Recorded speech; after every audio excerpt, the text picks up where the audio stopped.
गधा दरख्त से बंधा हुआ था, शैतान आया और उसे खोल दिया। गधा खेतों की तरफ भागा और खड़ी फसल को तबाह करने लगा।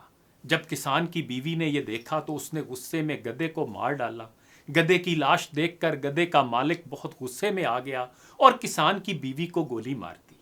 किसान अपनी बीवी के मौत से इतना मुश्तिल हुआ कि उसने गधे के मालिक को गोली मार दी। जब गधे के मालिक की बीवी ने अपने शौहर की मौत की खबर सुनी तो गुस्से में उसने अपने बेटों को हुक्म दिया कि वो किसान का घर जला दें। बेटे शाम को गए और माँ के हुक्म को पूरा करते हुए किसान के घर को आग लगा दी, ये सोचकर कि किसान भी घर में जलकर मर जाएगा, लेकिन ऐसा नहीं हुआ।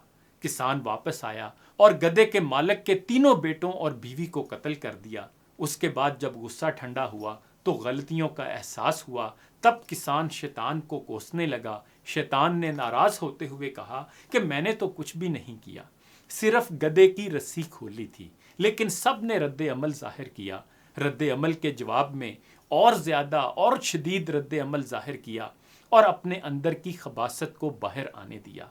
इस कहानी का सबक यह है कि जवाब देने, रद्द अमल जाहिर करने और किसी से बदला लेने से पहले रुक जाएं और मामले के मुख्तलिफ पहलुओं पर गौर व फिक्र करें।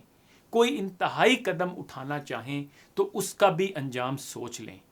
कभी कभी शैतान हमारे दरमियान सिर्फ गधा छोड़ देता है और बाकी काम हम खुद करते हैं। रोजाना टीवी चैनल्स गधे छोड़ते हैं, कुछ लोग व्हाट्सएप ग्रुप्स में गधे छोड़ देते हैं, कोई फेसबुक पर गधा छोड़ देता है और नतीजतन आप और मैं दूसरों के ग्रुप्स में खानदान और पार्टी, सियासत या नजरिए के दायरे में लड़ते रहते हैं। और नतीजतन आप और मैं दूसरों के ग्रुप्स में खानदान और पार्टी, सियासत या नजरिए के दायरे में लड़ते रहते हैं। याद रखें, टूटना आसान है, जुड़े रहना बहुत मुश्किल है। लड़ना आसान है, दरगुजर करना बहुत मुश्किल है। और ये भी याद रखिएगा, जो आला ज़र्फ होते हैं हमेशा झुक के मिलते हैं। सुराही सरनगू होकर भरा करती है पैमाना।